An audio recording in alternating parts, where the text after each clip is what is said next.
It's time for MacBreak Weekly, episode 226, our last episode of the year. We'll talk about the new Apple App Store, some very intriguing iPhone apps, our picks of the week, and more. Justine Azaric is here. Hi, Justine. Clayton Morris and Andy Anatko. MacBreak Weekly is next. Netcasts you love. From people you trust. This is Twit. Bandwidth for MacBreak Weekly is provided by Cachefly at CACHEFLY.com. This is MacBreak Weekly, episode 226, recorded December 21st, 2010. Sausage fingers. MacBreak Weekly is brought to you by Carbonite.com. Backing up the files on your PC or Mac is safe and easy with Carbonite. For a free trial plus 2 free months with purchase, go to Carbonite.com. Offer code MacBreak. And by Squarespace.com, the fast and easy way to publish a high-quality website or blog. For a free trial and 10% off the life of your new account, go to Squarespace.com/MacBreak. And by MailRoute. Businesses of every size use MailRoute. 1 user or 50,000 users, it doesn't matter. MailRoute will protect you from spam and viruses, simplify your life, and make your email usable again. Find out more at mailroute.info. It's time for MacBreak Weekly! And here we are, ladies and gentlemen, gathered once again. I think the last MacBreak Weekly of the year 2010, because next week it'll be a best of, so we can kind of sum up the year in Macintosh, iOS, everything coming out of Cupertino, and joining us to do that right now, of course, the usual cast of suspect, Andy Anatko. He's the usual. Andy Anatko is the usual guy in the hat. And because I'm the first one here, that means I would be the prime suspect. Prime suspect. You're number one. A very, very wise call, I might say. I've got blood on my hands, figuratively, and as, well, not literally, as of 10 minutes ago. Where you did, of course, when you wrap gifts, paper cuts are always a risk. Yes, paper cuts from wrapping gifts. That's what it is, officer. And you should sound like Peter Lorre with that fez on. Oh, he's frozen solid. Gift wrapping. Mr. Lindsay's not with us. Proving I was here in Paris, France. Yes. 5,000 miles away from Cambridge, Massachusetts. Hold up on Le Monde. Tuesday. Hold it up and we'll know with the date on it. That's what Alex is doing. See, there he is on Rwandan TV. It couldn't have been him. Of course, as you point out, anybody like Alex Lindsay, probably nothing. You should believe nothing that you see in video. So Alex is still in Rwanda. We're talking about going to Rwanda now in the spring or the summer. Tippity tap, that man in the background there is Mr. Clayton Morris from Fox and Friends and many of a game podcast. He's a little under the weather, so don't make him sneeze. Yeah, I do have. I've tried every naturopathic. We had a doctor on the show a few weeks ago, and he's like, "You need to try this, this, this, and this." I've tried all of them, and I'm here to tell you that none of them work. So nothing other than a little whiskey in a mug full of tea won't cure, though. Nothing wrong with that. Nothing wrong with that. You just drink that up, Mr. Morris. Somewhere behind you, Natalie Morris, and the little baby Miles Morris. Yeah, there's a little cute cherub. Oh, isn't that cute? They're two cute cherubs. We had Natalie on Twit on Sunday. Yeah, she had a great time, and so the little guy is sleeping. Give him a little diamond tap. He's knocked out. You just dip your pinky in it, right? And let him suck on it. That's all. Yeah, it's good for 2 days. Yeah, if you got to get work done around the house, little diamond tap, fantastic. No, we're not recommending that at all. If you're getting your pediatric information from this show, you're in trouble already. Here she is, ladies and gentlemen, from Pittsburgh, PA. Ladies and gentlemen, Mr. Justine Azaric. Hello, I'm Mr. Justine Azaric here. Hi, Justine. Hi. Hello, how are you? We haven't seen you in ages. It has been forever. Long time. So you've been busy. I know I keep seeing YouTube videos of you dancing and singing and. Yes. You like being a dork on camera, don't you? I do. And I've actually been spending a lot of time. I just got an Xbox now, so I'm not proud of it, but I have an addiction. Okay, let's do it together. Okay, you do the Lady Gaga one? No, and then then you jump up and down for the for Connect Adventures, trying to like. Oh my gosh. Yes. For Raiders of the Lost Ark. I want a video. I want a video of that. I gotta say. Oh my goodness. On the It's so much dance fun. one at the end, you know, you freestyle in the dance. This is Yes. Dance Central, and then they do a series of stills, and they play it back too fast, so you're going like this. It's just dorky. Oh, the worst part is, there's a so much YouTube fun. video of me doing that, of course. But doing it on television, you're trying to explain the device. You're trying to walk everyone through. If I'm doing another show on Fox, you're trying to walk everyone through the specs of what what Connect has While to you're offer. dancing and you're out of breath. While dancing, and I'm wildly out of shape. So after about 45 seconds of dancing, It's pretty to bad. some Belle Biv DeVoe, I'm done. Yeah.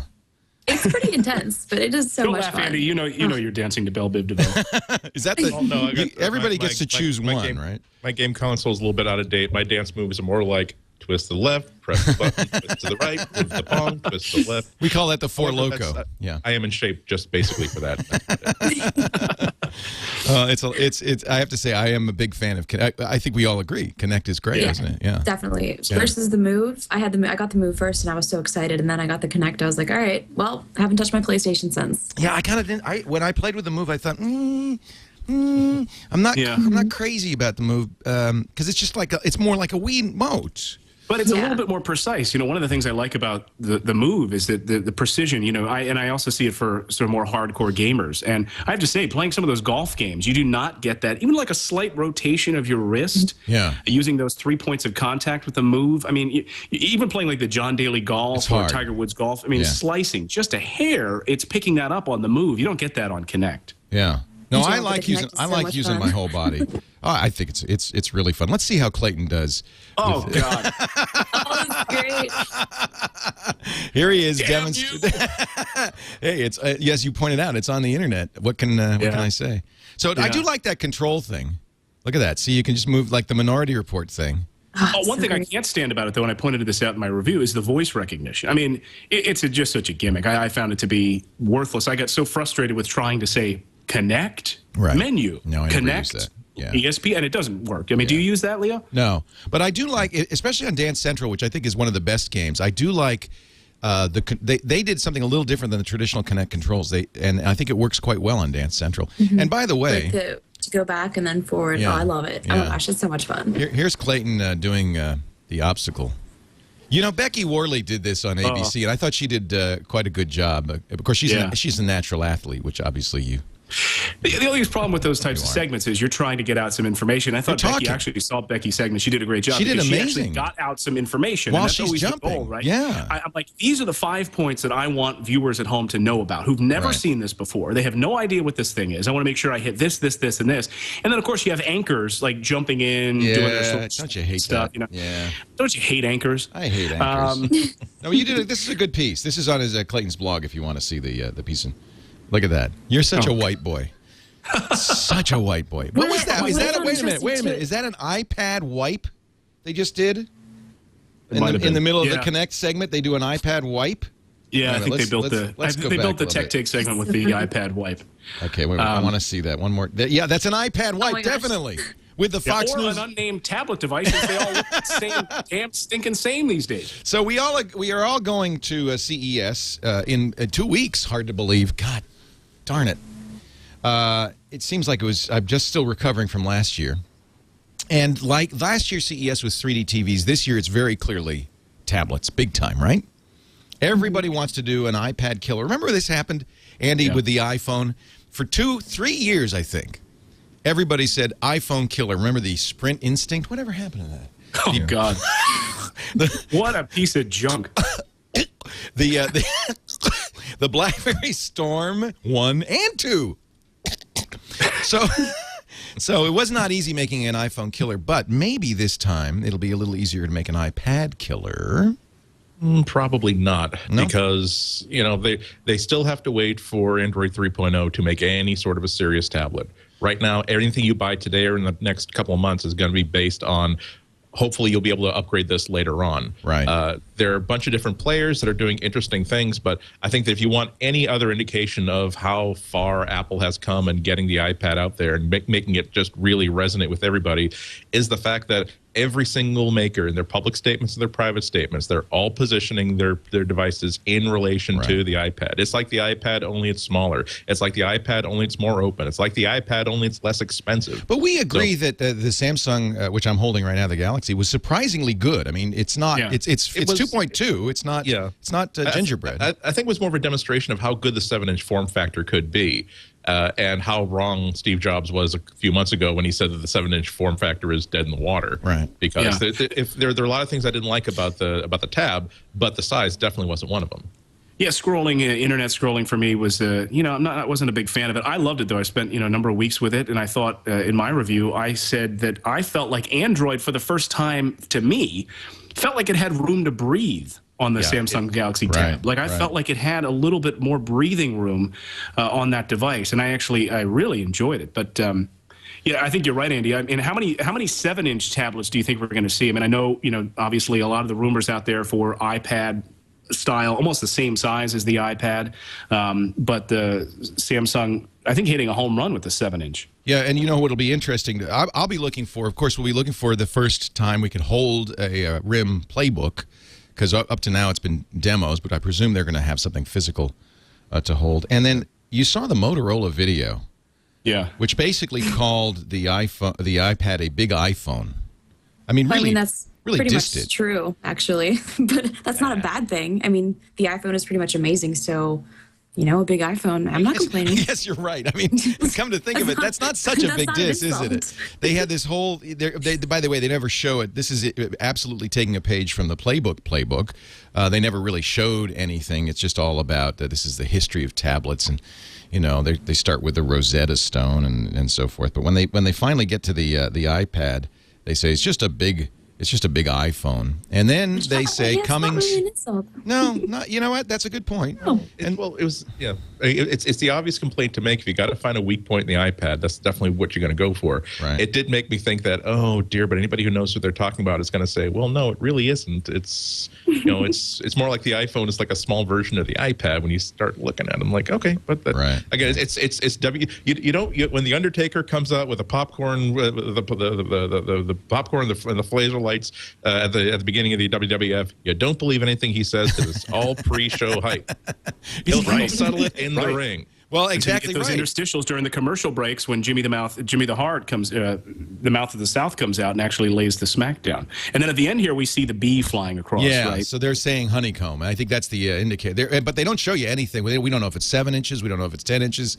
We don't know what Motorola is doing. But they apparently will have a honeycomb base that's Android 2.3 based, which is the first tablet OS according to Google. But there's so many other things at play here besides just the form factor and the operating system, right? I mean, it's the price. It's the price. It's the parts manufacturers. It's the retail experience. And I've long felt, and shoot me down if you want, I think HP is one of the companies that's positioned now with their huge purchase, shelling out the amount of money that they shelled out for Palm, to be able to go in with the back-end retail experience at Best Buy, all of these other places where I was in a Best Buy the other day. Almost every computer there is an HP product. They have the retail extension to match. They own the channel. They own the channel, absolutely. I mean, it says nothing about the quality of the computers, which are essentially junk. Right. But they have the channel. If you're walking in there, I'm reminded of those Windows commercials where she's outside with a little bit of money and she goes in, looking for a computer. And she's in that store. She knows she wants to leave with a computer. It doesn't matter if she's going to leave with a crappy computer. Right. That's the one store she's going to go to buy a computer. Right. I'd love to see the follow-up commercials. So, how's that computer treating you? Yeah, really. Not so great. Yeah, that one you bought instead of buying a MacBook. Mm-hmm. Yeah. How's that? Good luck with that. So you had a bit of a scoop, Clayton, on a Palm tablet as well, the Palm Pad, which we'll see presumably at CES. Yeah, now this is something I've been working on this story for a few months and have, the spec sheets, which obviously look a lot like the HP Slate and some of the stuff that I didn't publish, the extension of the spec sheets, because that's not my game. I'm not Engadget. Yeah, but that's a hell of a scoop. I mean, well done. Thank you. And I mean, it's interesting looking at, WebOS 2.5 on this device. What I'm hearing is we'll see 3 devices. And those who have played with them have said, one looks like, and it'll depend when the final prototypes are there, but the one of which will have like a gripped back, almost like a construction style device, more durable tablet device. and 4 devices, it seems, in total, one of which will just be exclusively for the education sector, so through universities. Still, and all of them on Sprint still? Yeah, and it's funny because there were some going back and forth between some Palm folks and some HP folks as to which network it was going to be on. And the HP folks had to correct the Palm folks and say, no, 4G, Sprint 4G. 4G is really, that's pretty exciting, actually. Yeah.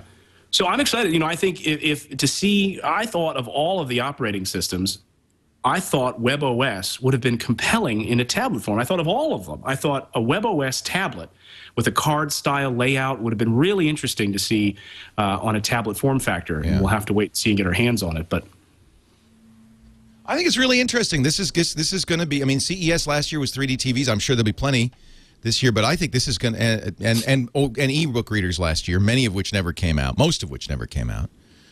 This is clearly this is going to be the tablet year.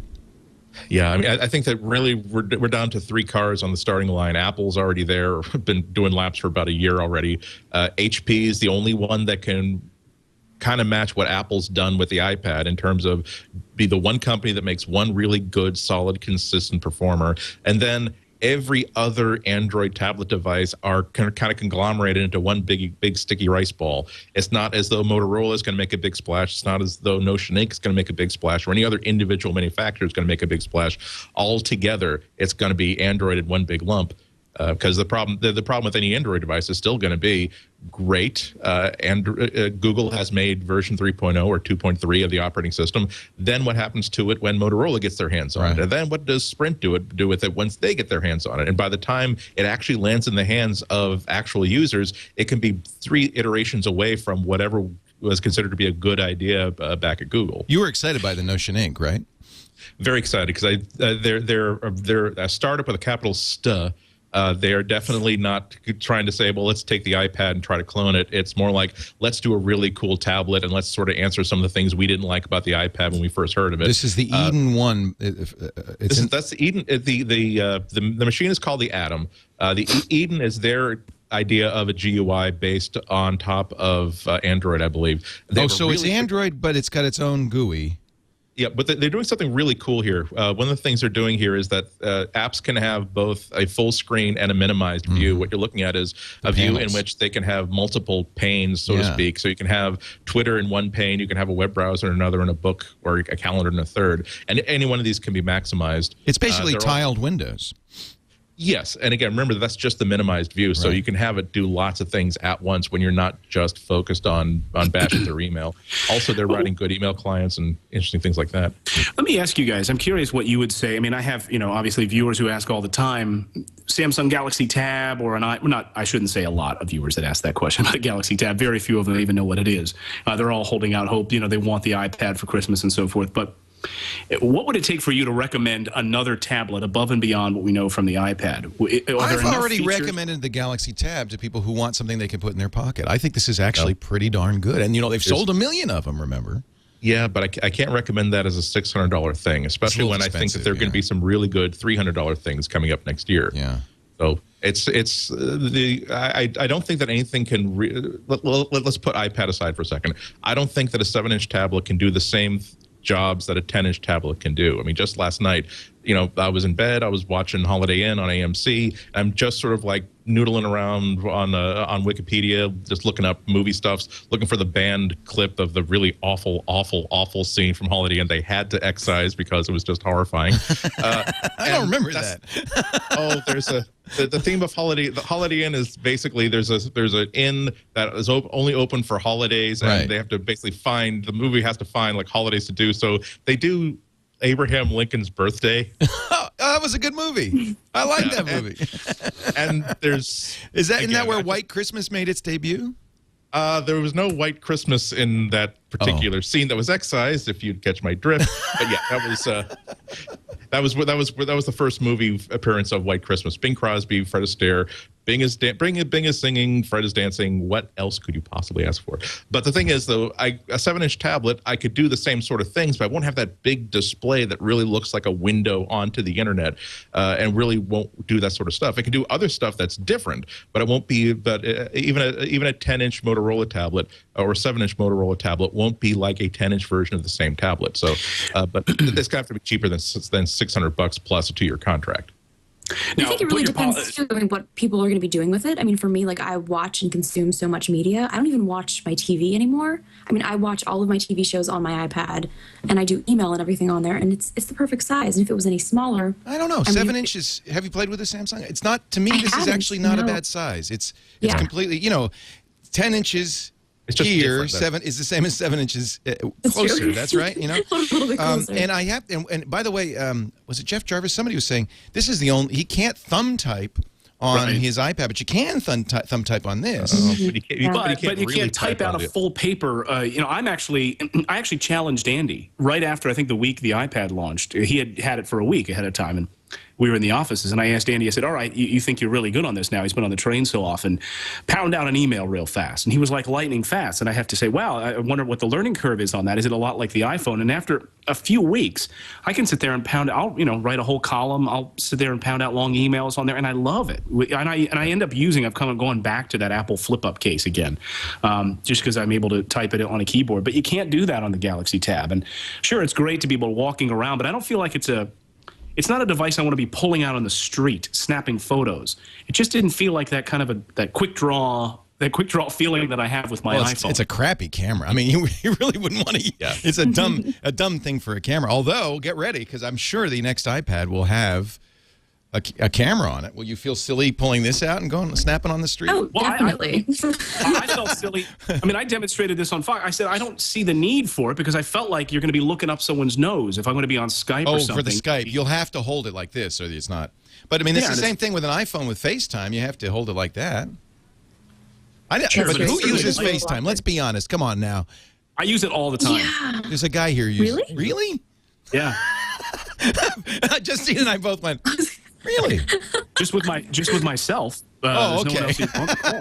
I want some FaceTime with Clayton Morris. No, I do it. With the baby now. Look, we've got family members out on the West Coast in San Francisco that have. I guess iPhone with a baby. 4s. I guess with a baby, and everybody has to have an iPhone 4, so I guess that makes sense. All right. My sister, or on their Mac. My sister doesn't have an iPhone 4. She's pregnant. She's due in April, and she's got FaceTime now on her Mac, and so wherever she happens to be, just call that, and it works great. But you don't use it, Justine. See, I think, of course, you don't have a baby. I don't. I mean, I guess I always think that I'm going to use it. I even bought my mom a new iPod Touch, and I was like, Mom, this will be so great. We can video chat.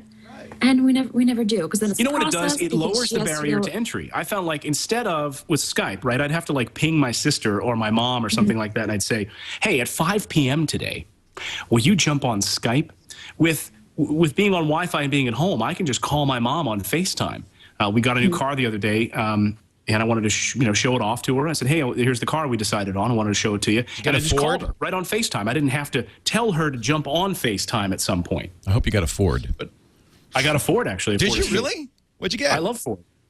What'd you get? I got a Ford Escape, 2011 Ford Escape, a white one. I need something up here for the mountains, but I got with Ford Sync, and I love it. I mean, that's all I drive. I mean, I've been driving Fords for years. We don't even have a Ford Escape hybrid. You're a Ford family. That's nice. I am a Ford family. And there's a great piece, by the way, if you're curious how Ford came back and did this incredible restructuring. There's a great article in The Economist this week last week actually, about Ford's whole restructuring and how basically Kevin Mullally, when he took over, went into this office. It went into one of these meetings. Mullally. Alan. Sorry. He's my close personal friend, so I wouldn't want him. Alan Mullally went into that meeting after what's his name left, and no one would ever raise their hand. And he said, How are we doing? And no one raised their hand. Everyone's like, good. He goes, we're about to have a $17 billion loss. You mean to tell me we're doing good? Yeah. And then hands shut up. Yeah. It was. Sorry. No, he did. I think he's really an amazing guy. I don't know how we got off on that tangent, but there you go.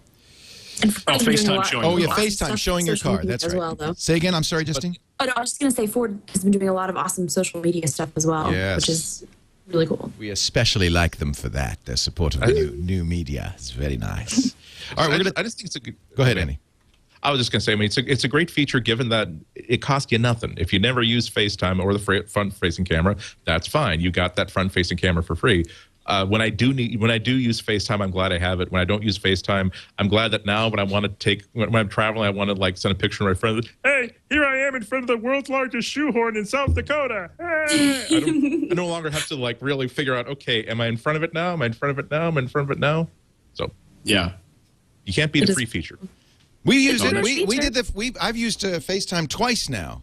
Once to interview Steve Jobs. Becky Worley ambushed him at an event, and once to interview Steve Martin because I didn't want to make him the man learn Skype. And both times it worked fine. It's just that's it. That's the 2 times I've used it in a year. I never think to be like, oh, I should FaceTime my mom. I'll just either take a video and send it as an MMS, which kind of it just works perfectly fine. Have you guys been using Tango at all? What's Tango? Tango, and I should have had it as my pick of the week, but I thought you guys might have already touched on it. No, we haven't. Basically, it's FaceTime over 3G on the iPhone. It works great. I've been waiting for somebody to. Can it run on other platforms? Because many phones now have front-facing cameras. It'd be nice if there were a cross-platform solution. I guess there's Fring. Let me look on my Android to see if. Yeah, I'm not a fan. I mean, I'm not a fan of Fring, but I'm not a Fring fan either. I've done. I have done Tango calls on the bus. I've done them on Edge. I've done them on Over the Edge network, and they look great. I mean, obviously, you get a little stilted here and there once in a while, but heck, I mean, not over Wi-Fi. You can do these calls. They just updated. They just had an update last week too. It does work on. I'm seeing in our chat room that Duncan says he uses it on his Sprint Evo. So I'm downloading it right now. Tango. It's fantastic. It looks exactly like FaceTime. I mean, it's hard to tell the difference. Maybe I can Tango you. I'll be like college. Yeah. Let's take a break. Clayton went to an all-boys school. It's the only way they can learn to dance. Now what's is NetTango? NetTango something else. Okay, this is Tango video calls. Tango brings you free high-quality video calls on Android phones and iPhones over 3G, 4G, and Wi-Fi. Well, that's pretty cool. Let's see if I can pull it up. I guess I can't. I gotta switch over here. I just really don't like to talk on the phone. I think that might be a boy thing and a girl thing. Like, you don't want to fix your hair and get dressed, and we don't care. We're ugly. Yeah, I mean, I don't know. I mean, I just don't like physically talking on the phone. Is that Mitch Kapor right there at the top? No. No, my friend Mitch English. Old weather guy at a show. Is he? How old is he? Really old? Hey, 40. It's time for the weather. Oh, not that kind of old. Long time. All right. We're going to talk. I think we're done with the iPad stuff. Let us talk in a bit about TV, but first, an Apple's hobby, which is turning out to be quite a success story. But first, I'd like to talk about Carbonite.com. If you would like to run away now, Justine, you can.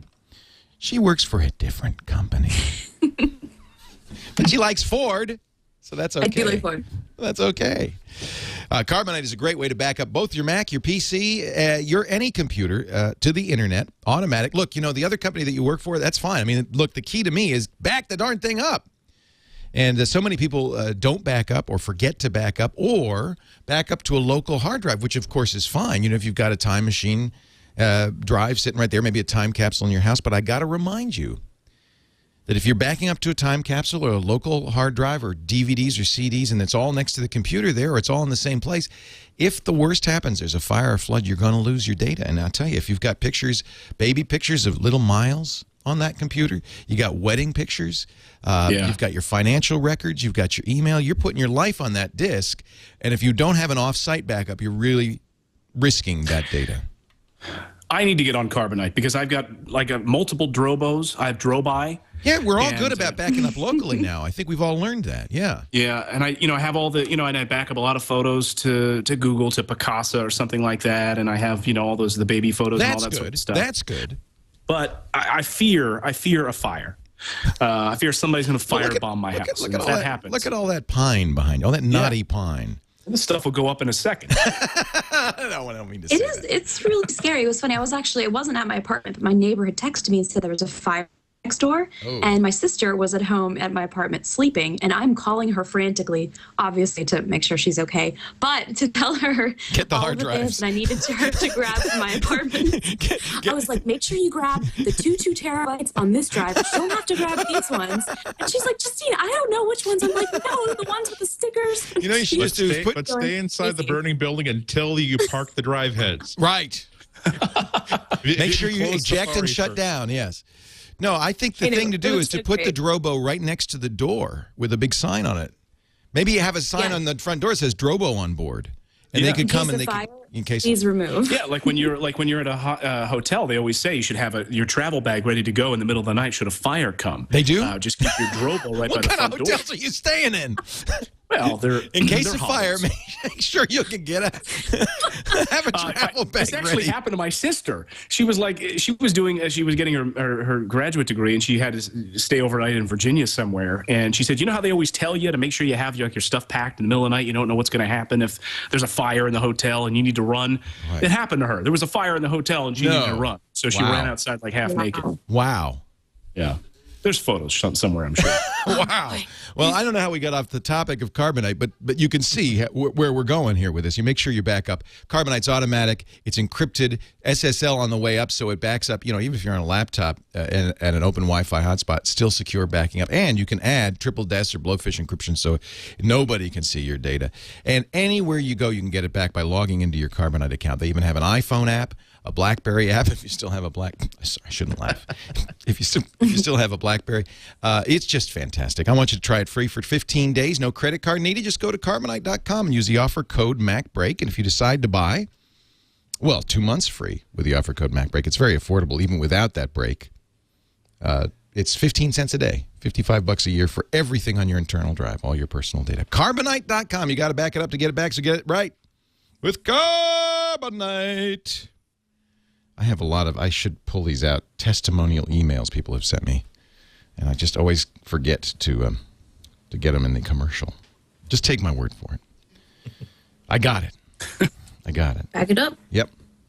It's important. Net neutrality vote today, by the way. Yeah. FCC is going to vote. This is so controversial, and I'm seeing, John Perry Barlow, who is very, libertarian, anti-government, very concerned that, in fact, anything the FCC enacts is going to be worse than nothing at all. Then I see Al Franken writing, this is the most important vote for free speech of the century. It is a big deal going on. I'm even seeing a Woz at this point weighing in. He wrote an 1,800-word letter to the FCC about keeping the internet free. At stake, really, and the big issue on this is this deal that Google kind of made with Verizon. And that's kind of, I think, the template for what this FCC Act will be, which says land-based internet, your cable modem, your DSL, bits is bits. Everything's protected. But on the mobile net, if a guy wants to, if Verizon wants to turn off Google navigation and make you use VZ Navigator, no problem. If they want to charge you extra for YouTube, no problem. If they want to block Twit from your phone, no, that's fine because it's mobile and mobile is suffering, and I don't know what their rationale is. It's pretty appalling. It's awful because, I feel like I do most of my surfing mobile because I'm not at home. Everybody does. Constantly on my phone, and if people are blocking things that I need to see, that's and let's not forget that if you're in a rural area, mobile may be your only form of internet access. It's true. So I think it's a big deal. I invite you to read this 1,800 page, 1,800 word document from Woz. I'm glad that he weighed in on this. I don't know if the FCC will particularly pay attention to him, but if you want to read it, it's on theatlantic.com. To whom it may concern, I've always loved humor and laughter. As a young engineer, I got the impulse to start Dial-A-Joke in the San Jose, San Francisco area. I was aware of such humor services in other countries like Australia. The idea came from my belief in laughter. I could scarcely, this is Woz talking, not me. I don't believe in laughter. I could scarcely believe that I was the first person to create a simple service in my region. Why was I the first? It was 1972, and it was illegal in the U.S. to use your own telephone. It was illegal in the U.S. to use your own answering machine. Hence, people are going, what? No, this is true. You had to rent a phone from Western Electric. You couldn't own your own phone. You couldn't own your own answering machine. We had a monopoly phone system in our country then. And so he talks on and on about the dial-a-joke and so forth. He says, that's an example of kind of that monopoly example is exactly what we're worried about here. If you want innovation in this country, if you want to keep our dominance in technology, you've got to keep the internet free and open. Doesn't this, though, speak to the fact that these laws are so antiquated? We're having a discussion about this the other day, which is, where did my video go? I don't know, but that's a great shot of you. I think we should just leave it like that. Great still shot. That's the thinking man shot. I was thinking and listening. And he's gone. Start it over. I want that still. Please, I hope somebody grabs that. Moving on to like just the financial correspondence beat. That should be your headshot. Hi, I'm Clayton Morris. You may remember me. There we go. I hear you speaking, and it doesn't speak though to the antiquated, time of these laws, which is, we were talking about this the other day with the FBI. Just as soon as they get a problem in place, we find out that what they have now, as far as infrastructure inside the federal government, is about 4 years or 5 years behind times. 4, 5, 20. I mean, this notion, though, that Republicans, I was seeing some tweets today, John Boehner tweeting out that this is a huge power grab by the federal government. I, completely disagree. And, of course, Republican members of the FCC think that this is going to inhibit competition. And I just don't see how, for instance, we already see throttling occurring. We already know that it occurs. Right. So I think a lot of these guys literally don't get the point of it. And they literally don't understand the premise of net neutrality. Well, I think, first of all, the name is bad. Really should be, I'm against internet discrimination. Right. As opposed to net neutrality, which I think is a very nebulous notion. I mean, that's what it means, but it's like, what, net neutrality? But I'm also concerned, and I know that there's a dissent, on the board of EFF and so forth. I'm also concerned that any government regulation is risky. I think what we need is competition.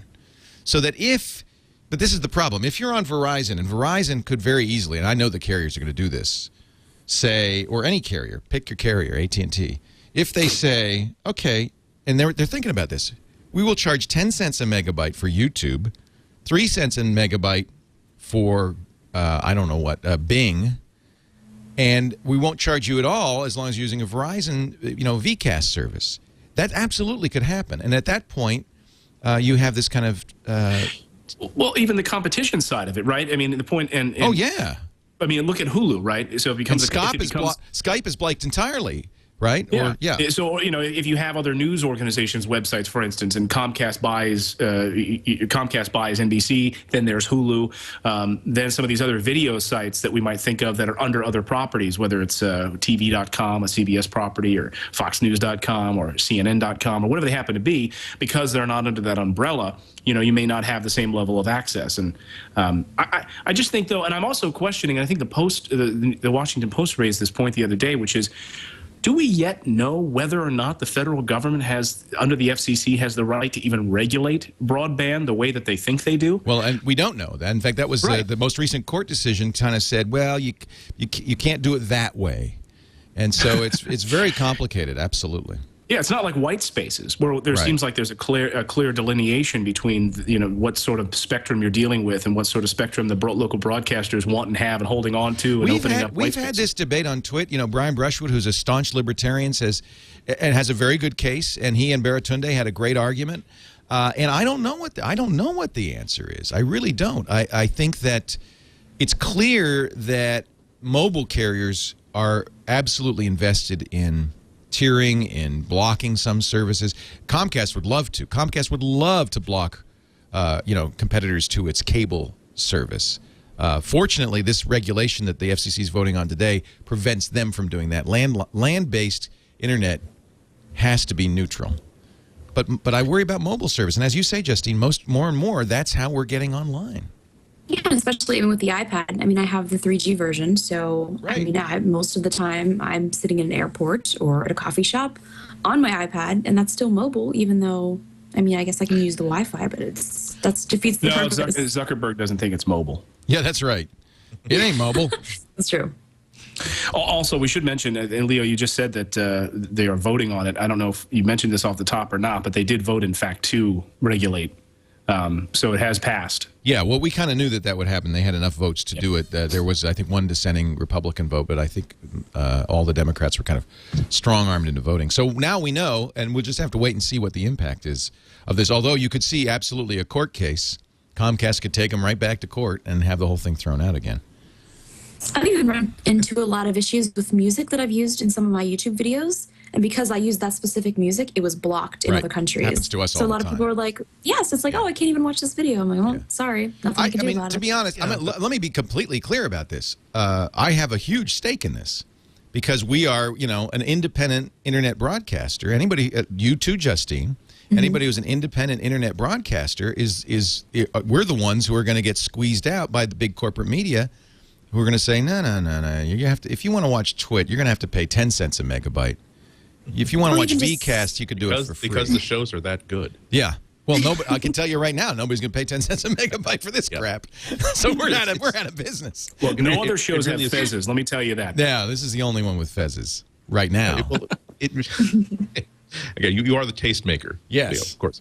But it really is a complicated thing, though, because I agree. I've been quiet because you guys have been saying things that I completely agree with. I mean, it's just common sense. You can't really, you can't use leverage of owning the pipe to simply say we don't approve of this means of communications. Right. We want to either disfavor it or shut it down. However, then you talk to the people who are in charge of just maintaining these networks, and you say, and they are capable of making a very, very calm and reasoned case, saying you have no idea how much we are being killed by Netflix. If we could shut down Netflix streaming, my job would be 80 times easier, and the service we can provide to other people in the network would be so much better because a small percentage of our users are using this service that use an incredible amount of bandwidth.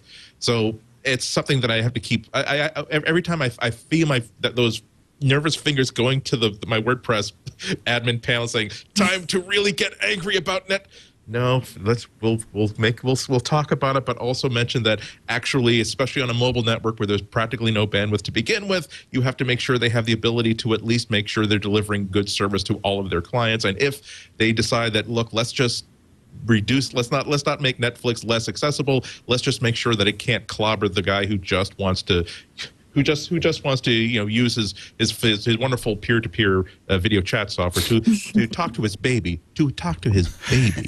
Why do you not want this? Why are you trying, Comcast? Why are you trying to keep me from talking to my baby? Why are you trying to keep me from watching 10 series episodes in a row of Law and Order? I mean, come on. Well, Netflix is the perfect example because Comcast, in fact, is saying to Level 3, which is the backbone for Netflix, we're going to charge you extra for all that bandwidth that Netflix uses. And, of course, let's not forget, Comcast competes directly with Netflix because they want you to pay for their video on demand. And I have that if I sit down at my TV, I can watch Comcast video on demand, or I can watch it on Netflix or my Roku box with Amazon. And that's competition. I think most people agree that we don't want them to set up an anti-competitive environment, but we want to allow them the ability to run their networks so that, again, they're producing good service. I was about to say that I think that instead of bandwidth throttling, they should also institute taste throttling, where they'll say, look, you know what, when you wanted to watch like all three seasons of News Radio, we're okay with that, but 2.5 Men, really? There are other people who are going to be watching better shows, and we'd much rather let them have the HD screen. There's somebody in a switchboard like back in the whatever that SNL sketch was back in the day, and Anat goes watching another episode of Cougar Town. Shut it down. That really Al Franken. Only the government could threaten your First Amendment rights. Now corporations with government permission pose the greatest threat to your First Amendment rights. And tonight I want to tell you that I believe that net neutrality is the First Amendment issue of our time. Thank you, Al Franken. I couldn't agree more. Now, the answer is not nearly as simple as saying that, but it's absolutely true. I think there's going to be two keys. One is competition. If there were competition, it's fine to say, okay, I think you need to sunset this. It needs to have a very specific time limit. Okay, we'll give you 3 years to get your network in order, and everything that can be done to foster competition ought to be done. If there were 4 internet service providers providing high-speed internet into my house and one of them were net neutral, guess who's going to get my business? Yeah, but that always works great on paper. But if you think competition always leads to a consumer-friendly environment, try to go to a bank ATM and try to get them to not charge you 5 to 10% of your withdrawal. Well, that's because there are only 3 banks in America. Yeah, but they're competitive. Should Bank of America say, we're not going to we're going to make sure that you don't get charged by using, because everybody's going to come to us. Well, no, because well, that's a good point. Competition may not be sufficient. Real competition, let's put it that way. But let me throw a monkey wrench into the works. What about white spaces?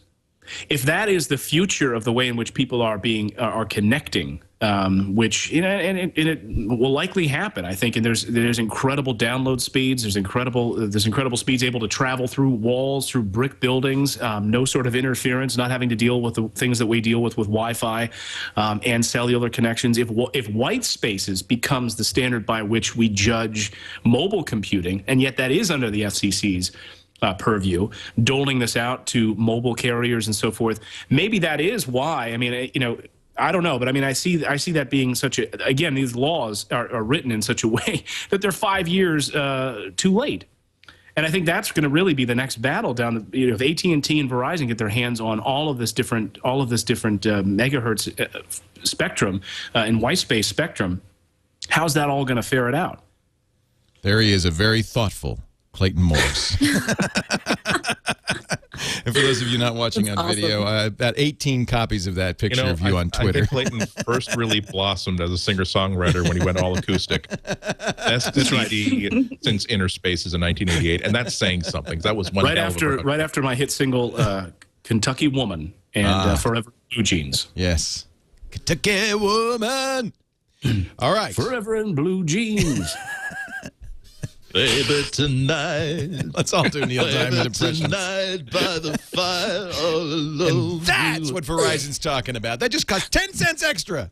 Crackling Rose, get on board. Love, brother, love, say brother, loves traveling salvation show. No place to go.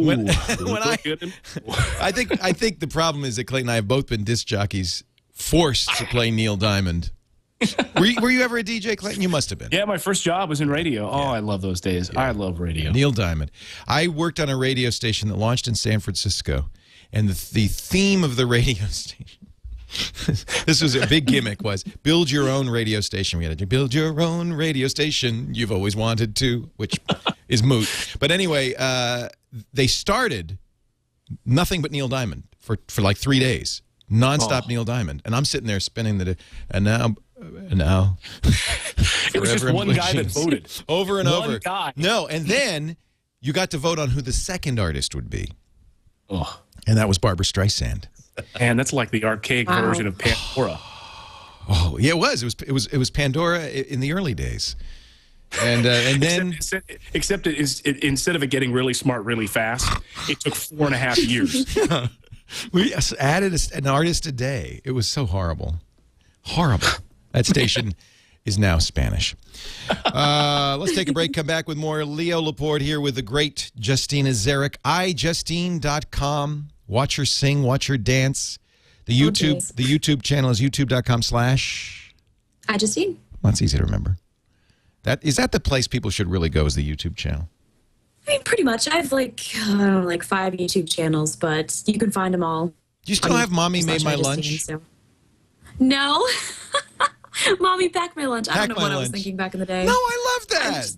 I would just buy random domains. I'm like, man, I should really do something with this. Mommy Packed My Lunch. What a great name.com. So iJustine, everybody knows where to find iJustine. In fact, she pretty much owned Instagram. I thank you for stop posting pictures of yourself on Instagram. Oh, sorry. I mean, I love seeing pictures of you, Justine, but it was automatic popular. And if you went in the early days of Instagram and you went in the popular, it was like 15 pictures of Justine. Oh, see, I didn't even know that. Oh, you didn't? Really funny.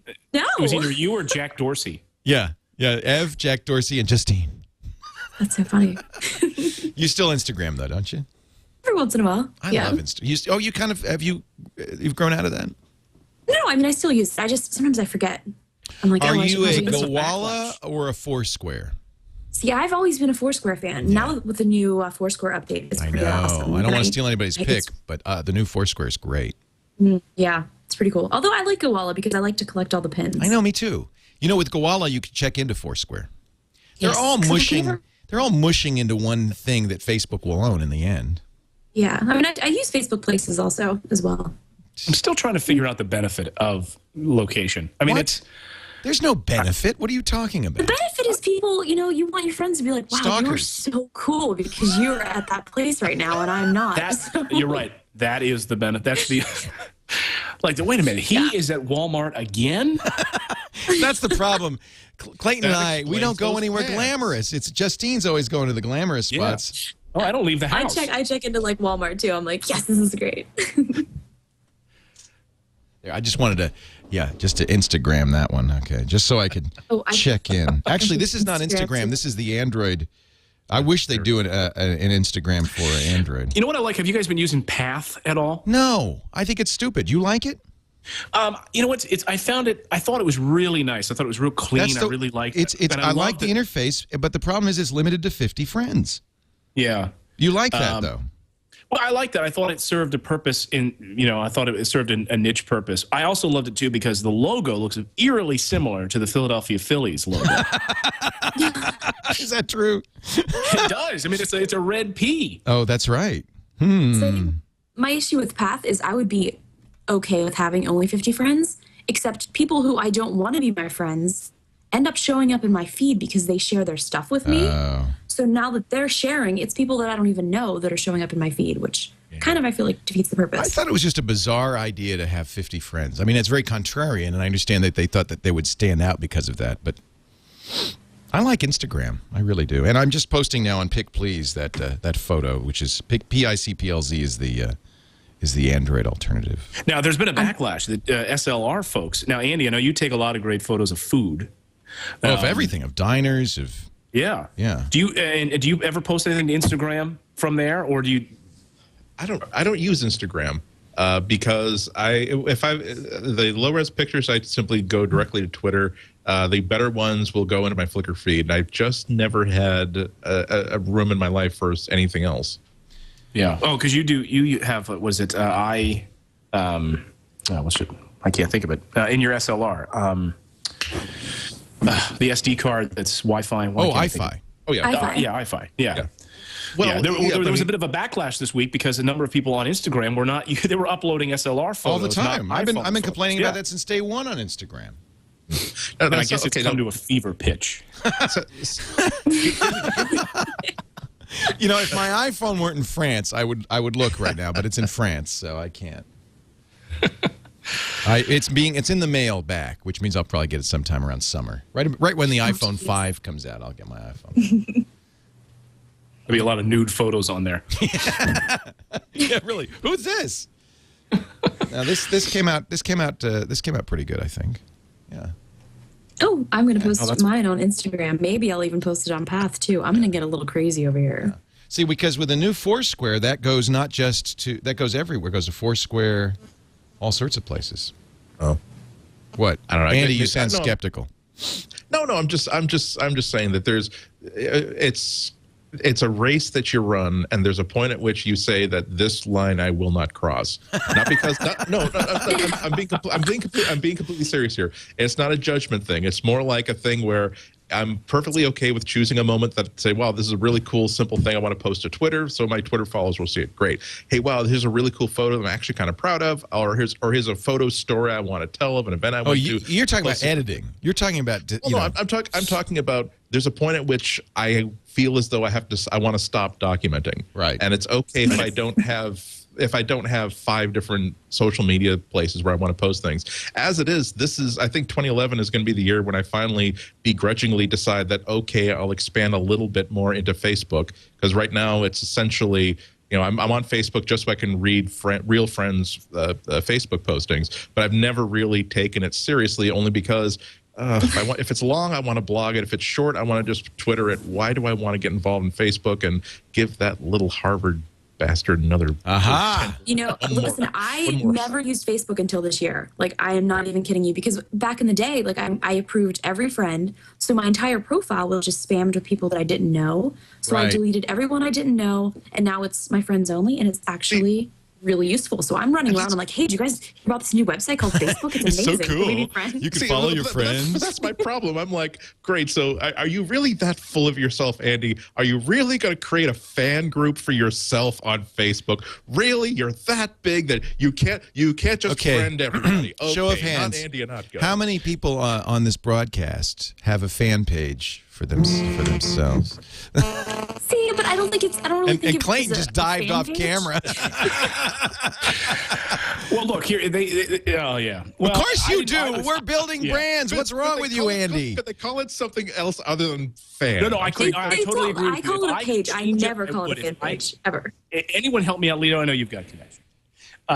If I could change the name of that page, because What's your Fox had page? set that up for me on Facebook, the fan page. I had my main page, and then I reached like 5,000 friends, and You I'm like, got this is maxed. ridiculous. So Now what I'm is trying it? to What is winnow it? down so it's Facebook. just my family. Facebook.com/Foxy Clayton Morris. What? I don't even know. Clayton Morris and friends. What is it? No, it's just Tiger Beats, Clayton Morris. yeah, Super Clayton Morris. Kisses. Let me pull. Well, it that's up all here. right. But you don't yeah, own but it. it's- Fox owns and it. I hate that it says fan page on it. I'm totally agree. I feel like it's a little. I don't So know. that's why you've posted absolutely nothing on it? Well, no, I mean, I like to post because other people can't have access to. I don't want them having access to my personal page anymore. So this is where I try to do everything that I do. I must have you the know? wrong Clayton Morris. Yeah, I don't think there's nothing there. No, it's Clayton Morris fan page on Facebook. Clayton Morris fan page. Fan page. And I Okay, hate see, that now it's that's called the that. first I mistake. do. I totally agree with you. But There it is. Yeah, see, I don't call mine that. but I don't know. And they called it that, and then you can't pull it back. Once you do it, you can't pull No, it you back. can. You get two chances. Really? Yeah. Is it under your change it. account or is it under their account? No, it's under mine. Yeah. You could change. You could change the page name twice. Facebook.com Leo. If you go to Laporte. Facebook.com/username. No, I'm All the right. Leo Laporte because somebody else is Leo Laporte. Yeah, someone took Clayton Morris, and I had to take Clayton B. Morris, which is my middle initial. So my Andy, see what you're missing? My fan page. Yeah, it's great. This is my fan page. See, and that doesn't say fan page or anything. It just says Leo Laporte. You can just do that. You don't have to be fans. Yeah, I course, hate that. I only have I only do. have 11 friends, but they're all fans. You're very active over there. Am I one? I hope I'm one of them, Leo, because I consider you my friend. Are you on Facebook, Andy? Yes, I am a not go on Facebook. Okay. See, I'm gonna see, friend the- you. the- Oh my gosh, the- will you the- approve my friend the- requests? The extra dimension is that, I'm the only boy in my family, so I now have legal. I am the anotko of my immediate blood relatives. Poke. But unfortunately, I have an uncle poking you. who has. I have a cousin who has kids. Poking and you. So Poke. Poke. I've poked you. at least I've stopped referring to it as the Facebook. You're coming It's true. along. You're coming along. That's always the first step. You are I'm a- on the Twitter. It says you are about to poke Andy. They will be. I hate Oh, wait, that let they me will be. adjust my chair. It should be he or she will be informed of this on his or her homepage, not they will be informed of this on their home. I hate it when people do that. That's how the kids are talking. Is it? I don't know. And also, I'm so sick and tired of this spam. I had 20 messages in my inbox on Facebook the other day, and I've been getting them all week. Hey, is this you in this video? Yeah, I hate that. And I am so sick of That's it. No, by it's the not way. me. By the way, that's a virus. That's a malware. Yeah. They're trying to infect you. Well, So don't click it's all- that. all- I And get that click one it, I'm too. like, oh, Did is you? that me? I got a video of you from last night. Whoa! And then you have to click it. It's like whoa, but it Yeah, but is it this isn't out there. you. Yeah. Where was I last night? I thought I was asleep in my Must house. have been blacked out. Pretty tricky. I only thought he was dead. All right, My let's take. weekend just got very much more complicated. How much quicklime can I get my hands on at Home Depot tonight? Okay. I only for people who want to know. I only just like you, Justine. I retreated. I deleted my Facebook page. Remember, and then when I went back, I only added people I know. So it's like a real It's person. so much more refreshing. Yeah, and then even the fan page or the page, whatever. I mean, I use that too, and you can still interact and leave comments and respond back to people too, which works out really well. And you and I At least for- are actually Facebook friends. How about that? Yeah, isn't that nice? Oh no, we're not. We're not. Oh, we're not. We used to be. See, this really no. comes back to the point of what is friendship? I'm gonna ask. Obviously, well, we didn't even know that we weren't friends. So much for that. I know. We're still Oh, gonna here's the dial problem, one, Justine. That's the whole. Okay, See, Sorry, you have this too many user friend has requests. too many friend requests. See, that's the big issue because I went through and deleted 10,000 friends manually, but now Oh they my don't God. actually delete. They go into another queue, and then you have to delete all of those all over Right. again. So I spent a good 4 weeks deleting 10,000 people. You should do what and I did, which is literally delete your entire Facebook presence and then just go away for a few months. I know. So hard this to is do, but that's impossible what for I us did. to be friends because I have too many friend requests, and so do you. So we can't be friends. I think we're rewriting the glass menagerie right now. Oh, Yeah. many pokes and friend requests that I have in my day. As a matter of fact, I had so many one year I had to set up a fan page on MySpace. That's the Tennessee Ernie Ford version. All right, let's take a break. Anyway. We have a great panel today. It's just so fun to have all three of you. Andy Anako is here, Justina Zarek, iJustine.com. Andy's at the Chicago Sun-Times, and of course Clayton Morris from Fox and Friends. And you have a gaming podcast. I never plug that. I should plug that. Yeah, I mean, I do Tech Take, which is once a week. It's just sort of, my take of tech for the week, but also Gadgets and Games, which has sort of gotten broken up into some smaller segments now that we're doing because people are responding more to these smaller segments than an hour straight. So we're testing some things out here for the holidays. Short attention spans. Yeah, I mean, that's what it is, Do you use 10-minute segments. Do you use Squarespace for your Gadgets and Games? What do you? Is No, that I just just for use it Clayton for Morris? I have my podcast that Andy's been a guest on, the Grizzly Bear Egg Cafe. We actually have a Squarespace site there which houses the podcast, and then I have my personal page, Clayton Morris, over at Squarespace, which is just I just love it. I mean, it's so easy to use, and I have a bunch of people who work on the sites and who through the podcast editors and so forth when they're publishing the podcast, and so if they have access to it, it's so easy for them to use. I don't have to jump in there and do anything to it. They have access. They don't know how to write any CMS. They don't know any of that stuff. They don't need to. They don't need to. Yeah. That's what I love about Squarespace. Go to squarespace.com right now /MacBreak and take a look at Squarespace. The secret behind exceptional websites couldn't be easier. In fact, right now what I would do is just click that green button there and it says try it for free. You don't need a credit card or anything. You just put the site name, make up a site name, password, make it up, obviously, email address in case you forget it, and then a little CAPTCHA to keep bots from doing this. And there you go. That's all you have to do to have a site for 2 weeks. You can import your existing site if you want. It supports all the big APIs, including Movable Type, Typepad, Blogger, WordPress. They just come in, including text, images, tags, authors, comments, all the original URLs, all automatically imported, which makes it very easy to try because you can see what would my content, all of my original content, look like under this new regime. Squarespace is hosting and software. Great hosting, by the way. I mean, never down hosting. Really reliable hosting. Very affordable, too. $12. Starts at $12 a month. And if you use the coupon code MacBreak when you sign up, you'll get 10% off for the life of your site. Squarespace.com/MacBreak. We use it for our Inside Twit blog. A good way to see what Squarespace is capable of is go to squarespace.com/MacBreak and click the examples link, and you can see a variety of Squarespace sites, all of them unique. Here's Bree Pettis's blog. Bree does that MakerBot. I mean, if anybody, I mean, there you go. Look at that. That's just his unique style, and that's what's great about Squarespace. It's your style, built upon the most rock solid serving software. Squarespace.com/MacBreak. Give it a try. Everybody all the cool kids are doing it. So Apple says its little hobby, this little itty bitty hobby, the Apple TV is going to sell 1 million units. Funny how suddenly they're willing to talk about how many they're selling. Yeah, they never mentioned it with the other one, did they? I guess they just didn't want to inhibit the market by bragging about how many of the previous ones they're selling. So we know it's less than 1 million. What's interesting is that the CEO of Roku said, oh, yeah, we're going to hit 1 million, too. Now, of course, they've been selling for a lot longer, but he said our sales doubled when Apple TV came out. So clearly that Apple, I don't know if it's the time is right or that Apple TV kind of raised people's awareness, but people want a little simple box that connects your TV to the internet. Well, I also think it wasn't just timing with Apple TV. It was Google TV as well. And you're seeing the price of the Logitech review box, and you're seeing some of these other solutions out there, the Sony television that with Google TV baked in, and you're seeing the price tag on some of those things. And you're seeing the value proposition for that low-end Roku box, which I think is, what, $69? Yeah, that's the one I would get right now. I mean, it's HD. They added HD to all of them now. And that $69 one, you have access now to Hulu Plus. You've got Netflix. You have all those other channels. You have Blip.tv. You have MediaFly, Twit on there. Twit's on there, revisions. Yeah.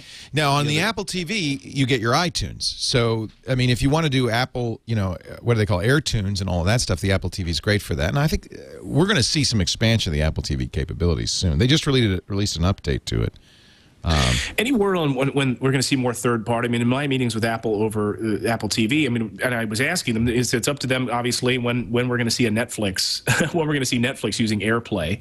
And some of these, cool? Yeah. Yeah, I mean, and this is when it gets really interesting. I have to say now, I mean, hate to say it with the baby, of course, but the other day we shot some video, we had it on the iPad, and we had some friends over to the house, and boom, just right there on the TV, right through the Apple TV, throw the video right up there using AirPlay. I mean, it's a really exciting function, and I'm using my Apple TV more than ever now. But I think it'll be really interesting when Hulu Plus adds AirPlay to it, right, and I'm watching it on the iPad, and then I could come home and go right back to the screen with it right from the iPad. Any word? Do we have any idea when some of these third-party companies are jumping on board? Or is it... Andy, what do you say, Andy? Andrew? I don't know anything about that. I don't know why they would, because I think that if you're a company with resources and you have to spend money to put this feature in, I think your answer to that question is going to be yes, but you are aware the Apple TV does have Netflix support built right into the actual device. I don't know why you would want to stream that. Yeah, but third party, I would love to see. I mean, we talked about this. What I'd really want to see is apps. Yeah, I mean, you really want to see a presentation app that can easily integrate with AirPlay. So you walk in any conference room, or just in one company, you buy a cool $99 hockey puck for every cool conference room, and now everybody with a phone, everybody with an iPad can just simply the meeting actually starts at say at 1:01, not I'm sorry, I left a dongle back in my office. Okay, hang on. Oh, is that an HD? Oh, I don't have an HDMI dongle. Can I just copy? Can I borrow someone's netbook? And for God. It's not like I was even interested in your report, sir. Were you at our meeting last week? I'm at every meeting. Last Thursday, I had created a great presentation. I did it first in Keynote on my Air, and then I emailed it to myself, and I opened it on the iPad. And Keynote on the iPad, you're right, Andy, is really fun to work with. In a way, it was. I mean, it looks so good on that iPad, and I never could get it to work on the screen player. And so, I didn't give the presentation. Well, I had the dongle. It wasn't the iPad's fault. It was the projector didn't sense it, and it just. And I worked on it for 15 minutes, and then the time was up, and it was like you don't get to give your speech. And that was the worst was I had to give a speech back in the spring, and it was all Mac based. I built it all in Keynote, of course, and it was going to be like an hour and a half speech that I had to do Keynote, and I get there and then they don't have any Mac capability. So I got there 4 hours. So early. 1995. It's ridiculous. But I think there's a differentiation between video and audio too. I think a lot of these third-party apps have AirPlay built in for audio purposes. I mean, just even looking at the Audible app, for instance, right there, AirPlay thrown right in. I can throw up an audio book right to my screen and listen to that. But you want the video. The NewsHour, PBS NewsHour app has AirPlay in the app through YouTube though, and I'm getting audio from that. But I'd love to see the video. And I don't see why Netflix wouldn't be interested in doing that if they're trying. I don't know how much extra resources and money would it take to add that functionality. I'm watching Netflix on my iPad to be able to communicate. Well, Netflix says, though, that nobody watches Netflix on their iPad. Remember that? They said it's not really a big thing for us. Yeah. I'm sorry to say that. I actually watch Netflix that much on my iPad. I mean, I buy so many shows and things on iTunes that it works great. And then you watch it on your iPad, or you watch it on the big screen? You watch it on the big screen, right? Yeah, and then I watch it as soon as I get home on Apple TV. Right. But I did just get the new Sony TV with the Google TV. What do you think? And there's something I actually really, really like it. Really? And the setup was I really See, do. I have the Logitech review, and it's I disconnected. Really? It. Yeah. Oh my God, no, I love it. I mean, I'm just sitting there watching TV. I'm like, I'm just gonna Google something. I'm gonna go on Facebook. So just being able to do those two things. You know what? You're the person they designed that for. Oh, I suddenly no, realized that. Did. It's the iJustine box. They I get totally it. did. And then, I mean, I watch so much YouTube content that I just cruise on over to YouTube. And yeah, no, I am a big fan. Now I get it. Because for me, it was like, of all of them, I have on one TV, I have the Apple, the Roku, the Boxy, the Logitech Review. I mean, and more. There's even more. And I end up using Roku almost all the time. And that's about it. I think they made Apple TV for me, so I'm pretty happy with it. Yeah. All right. They're doing all right. Nobody's complaining. Let's talk real quickly. We have to get to our picks of the week, and we will in a moment, but let's go through a couple of the big headlines of the week. Wall Street Journal continues its privacy series, this time hitting at apps, including Pandora, which they say not only sends your unique identifier from the iPhone when you listen to Pandora, but also sends your location and a bunch of other information about you. A lot of apps do this, according to the Wall Street Journal. Macworld says concern is overblown. What do you guys think? I think it's just a principle thing. It's the principle. I just think it's a principle thing where one thing that I like about Android over iPhone is that before you install an app, it'll tell you here is everything that here's everything this application is interested in getting off of your phone. And there are times when I've said, I just want to calculate a tip. Why do you need to know what my phone number is? Right. And on that basis, I haven't installed it. Oh, really? So you've actually not installed apps when they asked for too much. That's good. It's Good on you. It's like, well, why the hell do you need my phone number? Right. To define what you want to do. Now, that's kind of ironic, though, because one of the other things that the Journal article was talking about was that more developers are more likely to violate Google's privacy limitations on their App Store than Apple's developers are to violate Apple. Oh, that's interesting. Apple rules on the App Store because Apple doesn't expose it. It's still.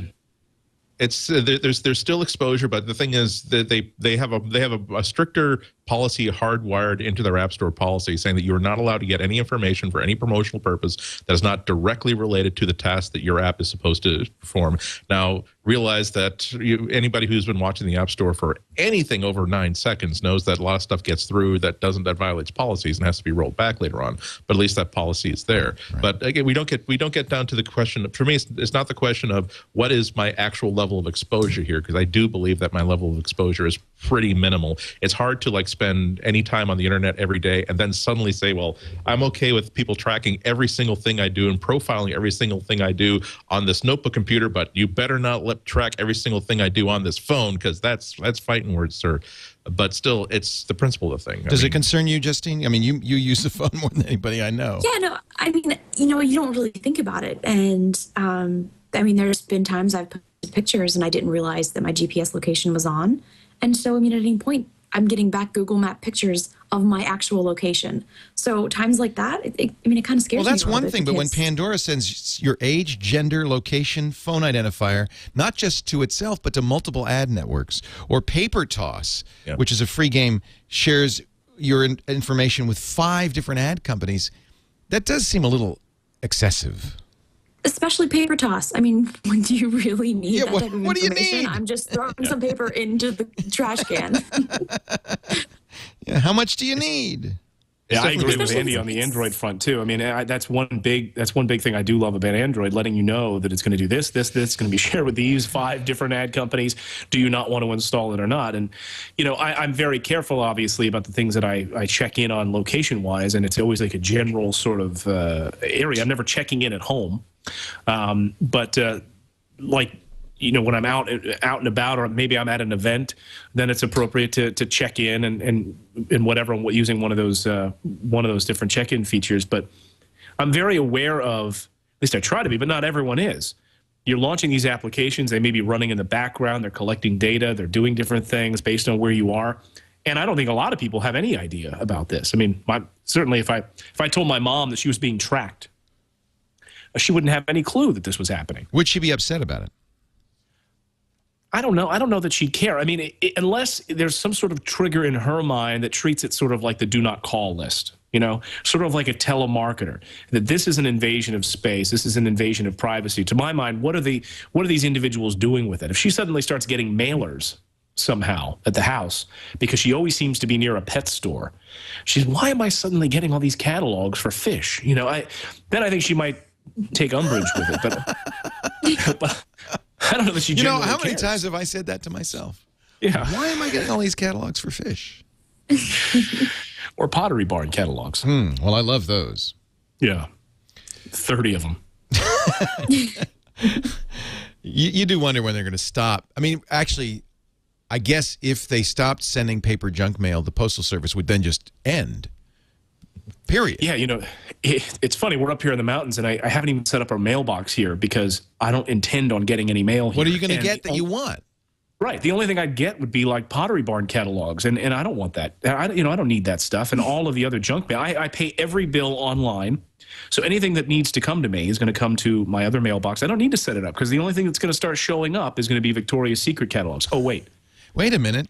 Now, there is a great iPad app, by the way, if you want to avoid the paper. Victoria's Secret has all the catalogs right in there on the app. Really? Yeah, and they glow from within.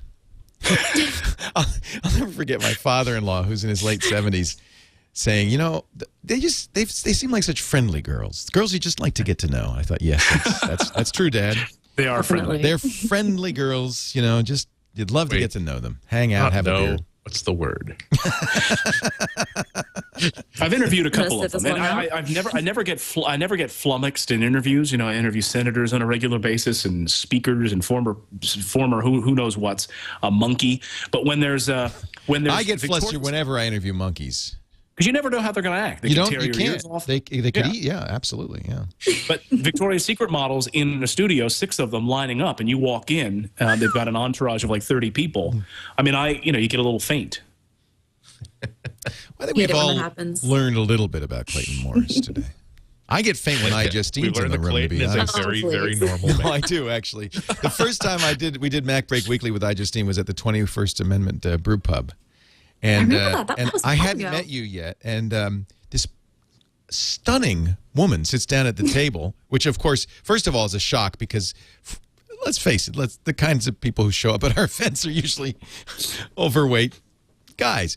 But we're not talking about you, the person who's listening to this. No, there are many stunning women. Yeah, but it was just, I mean, it's not completely unheard of, but it was a little bit, it was like, and then she pulls out her phone, and I don't think it was an iPhone yet. I think it was a BlackBerry. And it was the Sprint Trio. Sprint Trio, that's right. And you're just like this the whole time, and I think, she's lost. She's lost. She doesn't know what she's doing here. And then she said, I'm Justine, and I went, hamana. I was tweeting the entire time. You were. I suddenly understood why Jackie Gleason goes, hamana. And now you also understand why Justine doesn't tweet her location. Yes. Yes. People show up. But you know what? It's fine. People that have showed up places, they have been just the coolest people ever. So I think that's okay. My suggestion is Foursquare after you leave, or as you leave. Yeah, I definitely do that. Yeah. So if you're stalking Justine, you can always be the place she was. Yes. So just hang out there for a couple of days, and I'll probably be back. OS 10, the App Store comes online January 6th, announced on Apple.com. And at the same time, they say we're going to take the downloads feature off. If you're on your Mac and you pull down that Apple and you see software update, and then right below it, Mac OS 10 software, that pulls you, of course, to the Apple downloads page. Very popular page. It's kind of, I think, one of the top pages for Apple users. That's going to be gone. The only place you'll be able to go is the App Store. What about, does anybody know yet, what about Apple's own software that they have through that download App center? Store. Is that App Store. That's going to go through the App Store also? In fact, if you look at the App Store ad closely, you'll see right there, iPhoto, GarageBand, iMovie, Pages, Keynote, Numbers, $15 for those iWork applications. And if you add that up, that's about what they're charging in the store. They have a free game, Roll 'em. They have a $30 example, obviously, called Color Studio, and they have a $5 game. So they're showing kind of in this ad, right on the Apple site, what we can expect for charges and so forth. This will replace the download page. It's the beginning of the end, ladies and gentlemen. That's all I'm going to say. And it speaks to, the developers I've talked to, none of them seem to think that it's not a good idea to be there. No, everybody's going to do it. It's great. It's a great place. Much better than the download page. Although there are issues because Apple's already said what its guidelines are for the App Store, and there will be programs, demo programs, beta programs that are on the downloads page that cannot exist on the App Store, according to Apple's fairly strict restrictions. So some people will be left out in the cold. Not really, because they can have a presence on the App Store and also a presence on whatever venue they're already using to sell their app. So, but they were using this downloads page, which is gone. So it's one venue less that they'll have. Well, I'll give you what other venue? Well, their own page. Well, here's an example: Adobe SketchUp. Yeah. Adobe, but that's a big boy. What about a smaller app developer? Would they? I mean, somebody else who is not Adobe, that's the powerhouse, right? I mean, so if somebody else has this, an ability to channel somehow, which I'm not really certain that anything's going to be able to measure up to the Mac App Store. Anyway, I don't know. I don't want to be. I'm the Chicken Little in all this, but it's begun. I figure if you want an app and it's somewhere else, you'll just go get it. So yeah, that's true. It's not a big deal. That's true. So have you seen? Speaking of apps, have any of you downloaded this world there? This Clayton Morris is thinking. I actually kind of wait a minute. Pause this. Yeah. Clayton, right there between Robert De Niro. It's awesome. And I'm a little Ben Fokker. Stiller. You're a little Fokker.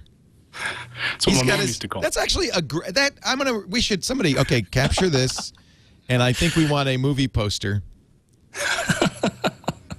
It's just begging to be done. And by the way, somebody tweeted, and I think it's true, that if you don't look at the rest of his face, that could be me. There over on your left. Oh my gosh, no, I clicked on the link and I was like, is that Leo? That was so It looks like it's me and Clayton. I get my eyes on you, Morris. De Niro. I get my eyes on you. It does look like you. Back to this world lens. Word lens. This is, watch this. If you haven't seen this video yet, is this true or is this just? Oh yeah. So she's holding up signs in Spanish, and on the iPhone, it's immediately translated into English. Yeah. Now it's nowhere near as fluid as this video makes it out to be. By the way. Yeah. They're editing in time. I can download.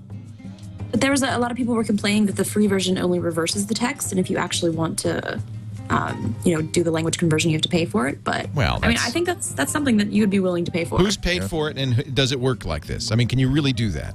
I've paid for it, and here's like a shot of the Chipotle menu. I don't know if it'll that's good. Spanish to English. Was the Chipotle menu actually in Spanish? No, it's in English, which is why it didn't work quite so well. But still, I was going around and just like looking for like Spanish sentences in order to get it, and it is freaky because what happens is you are looking at live. You don't take a picture; it's live video as you're holding and moving around, and just words are changing in the video as you hold it and as you move it around. And if you hold it up to if you hold it up to a paragraph, it doesn't work so well. But if you're trying to figure out, okay, one of these is to the ladies' bathroom, one of these doors is to the men's bathroom. I don't want to go to the wrong one. Okay, so that's how you say men's bathroom. Okay, got it. That's mind-boggling. I mean, look, whoa! Again, it's like, oh, come on! You actually have to look at it to find out what it. Well, you actually do have to look at it to see what it means. But the interest, if you hold it up to a sign with many words on it, it might update and change its perspective like a few times a second. But if you look at this for 1.5 seconds, you will see the sign suddenly read "Trash pickup is Wednesday." Put your trash by the curb no later than 3 a.m. Amazing. Unbelievable. And the thing is, like, the other thing is, like, they are going for broke here. Let me hold that up again. Again, this is a terrible. I wish you had some demo. Spanish or something behind you. Can't you hold up a sign? If you hold it up like I have it in front of my face, I am Spanish, so it turns me. Look at that! It turns him into an American. It's crazy. How that Boy. works. But yeah, that could solve the whole illegal immigration issue, Clayton. You might want to show that to Glenn Beck. Fortunately, I don't run into him very often in the offices. But when I hold it up, it is incredible. And I have to say, I mean, think about the traveling. I mean, that's really the implication here, right? I mean, when I was in Germany, and of course I took like 4 years of German, but there were a lot of signs. I'm like, is that telling me where I need to go? And that's the real world application for this. I mean, it's just incredible. Yeah. I'm sorry, I just can't stop looking at that. All right, so we got to get some. So this is now English to Spanish. All right, so okay. Let's take this cough drop. All right, let's see if this. I got to stretch this over. Can I disconnect this? Will it disconnect me if I disconnect? Yeah, it does. Never mind. Okay, let's see. I need something in English. How about what? What do I have in English? Andy has something. Give me something. Okay, Andy's doing something. What is that? It's hard to work on All right. two things. Give me a piece of paper with some English on it. Huh? Shooting digital. All right, let's see what happens here.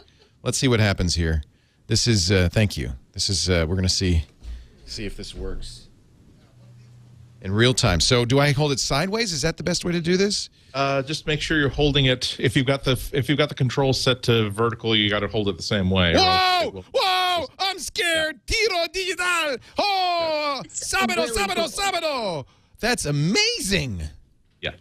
Okay, that's give me gosh. something else. And the other thing is, notice that like if the sign is like a little bit like off the horizontal, it will actually rotate the text to try to match it as best as possible. It is weird. It's kind of creepy that way. All right. Amber's book, Power Friending. Okay, Power Friending. It's apparently that is Spanish. Power. And there are ways. I think I need to go to Mexico now and Maybe if I do it this way. see if I can survive. Ding, friending, poder. It's very confused. Poder. Hoi, badinga dinga dinga, zingabalawada. Hi, shabadinga badinga. It's the Jerry Lewis application. Fada friending, hey da hey. Poder. It doesn't know what this means, obviously. Pandamanzabanga. It works. It works better if you're a little bit steadier. I agree steady. Okay, let's see here. Wait a minute. I agree that it doesn't work as magically as it does in the demo. Well, welcome to the world of demo. But the fact that you can't be blown away by simply the fact that it works in any successful way at all. That's like, oh my goodness, this is really wonderful. The steak burrito is mammy raised marinated pamper. Tiro digital is correct, right? The carnitas burrito is mailer rave pork. Poder is correct, but I think friending isn't a real word. That's why it's confusing that. And apparently the vegetarian burrito is revered. Revered. Yes. And it doesn't know a word for Google. I'm trying to translate as you're translating, so this isn't working so well. All right, let's try another one. Retranslating what you're translating. Here's the man in the rubber mask. I think should translate quite well. This is Bobby Llewellyn's book. And Bobby, the man in the rubber mask, is the gaucho in the registrado. El Mapo. El Mapo. Rotate it so that the baselines are perpendicular. Okay, so it's got a baseline on it. Well, I might help it out a little bit.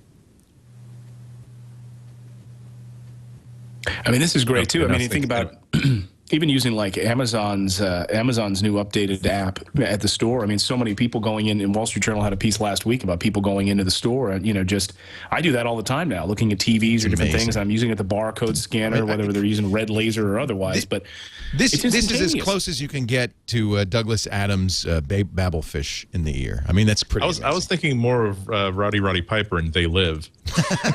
Okay. I would pay $5 for a plugin where it will just simply, anytime it looks like it's advertising, it will say obey, conform, consume. WikiLeaks yanked from the App Store. Surprise. I mean, every corporate America has basically gotten behind the U.S. government in punishing Julius Assange. Not a surprise there. Not necessarily. No. iPhone can be purchased at Sam's Club for $147. $147 this week, iPhone 4. $147 this week. $147. $147. Apple owns 66% of the online music market. Amazon distant second. Apple, of course, is still the number one, I think, seller of all, right? But 66% of the online music market. iTunes 10 offering social playlists. Paul Allen's lawsuit against Apple, Google, and others dismissed. 10. All right, I got one. This will excite you. 10 idiotic gifts for Apple fans. We have to run this through the translator because it's not in English. Why am I getting a PC World version? Oh, I guess because it was in what language was this in originally? We don't German. 10 I'm just idiotic upset Christmas that I didn't gift for get my Apple Steve fans. Jobs doll. Did you want to? Oh, that Steve Jobs doll. Yeah. I did. Did you I know really anybody did, who and then got it? I think CNET, Brian Tong, he does the CNET stuff. They got one. Yeah, because we talked about that a couple of weeks ago. It's pretty awesome. Here is a sausage fingers. It's a new stylus for the iPad. The pen manufacturer highlights that this design makes the stylus perfect to use in cold weather when you want to keep your gloves on. It's compact, slim, fits in any pocket, and should you be stranded on a desert island, no, you cannot eat it. It looks like a sausage. I wouldn't use that. That's why I always have a Slim Jim in my pants. Exact. Is that what that is? Uh-huh. Natalie must be so proud. Speaker towel for iPhone, iPod. It's a towel with a speaker built in. Oh, so then you'll make the Andy mistake and throw that in the laundry. Right. Right. Bad idea. This sounds exactly the sort of thing that get rejected on Dragon's Den. How about the fat-free bacon sleeve? This is an iPad case that looks like bacon. You can wrap scallops in bacon. Why can't you wrap your iPhone? Is this the Sky Mall catalog? Is that where they're getting these things? This one I actually own. The TV hat. You put an iPad in the visor. It's got an extra long bill. You put an iPad in the front there, iPod in the front there. Is that a photo of you in bed? Yes, it's me and my lovely wife, Jennifer. They're only telling you it's for iPhone viewing. It's just like that thing where they put the cloth over the ostriches to calm them down. It does calm me. It does calm me remarkably. That way your staff will get you back in the pen calmly without any injuries. I will wear that. I will wear that next week on MacBreak Weekly. It's in my home. The iPad chair, a chair with a built-in iPad stand. It's only. I like that. It's only $20,000. Okay. Oh, great. Well, Okay. maybe I'll sit that one out this Christmas. Yeah, pass. Well, but if somebody wants to give it to you, right, Justine, you'd take it. I mean, that's fine. Yeah. I mean, whatever. Let's see. There's more. I'll leave it to you to go to PC World. It's Danish. PCWorld.dk. You know, I have to say, Google's doing an excellent job of translating this Danish. He looks just like Clayton Morris. This Danish. Tighten your iPhone onto your thigh. This is a iPhone holder that goes around your thigh so you don't have to hold it in your hands. This must be the Sky Mall catalog, because in that you're soon going to be getting to the iPod sword case. Honey, I only have room for a gun, a knife, or an iPhone. Which one will I take? Well, you're close. You're close. Here's the forearm mount for the iPad. Wow. You can hold a cup of coffee. Finally, the digital watch I've always wanted. My God. Did you see that they raised $1 million for the digital watch, the iPod digital watch holder? That's amazing. When I last checked, it was over 200,000, and they were only trying to raise 40? They got plenty. Something like that. They got plenty. It's the producers. You know what I worry about? Kickstarter is interesting, but if you've got a great idea, are you worried about putting it out there and then someone else, somebody else coming along and snagging it from you? Well, it could beat you to it. In fact, there are quite a few wrist. I've seen now for sale, iPod Nano bands for your wrist. So I think Belkin has them. Yeah. So I think perhaps these guys, but they did raise $1 million. That's crazy. It's kind of amazing. All right, we're going to get to your picks of the week in just a little bit. So get ready. It can't be any of those 10.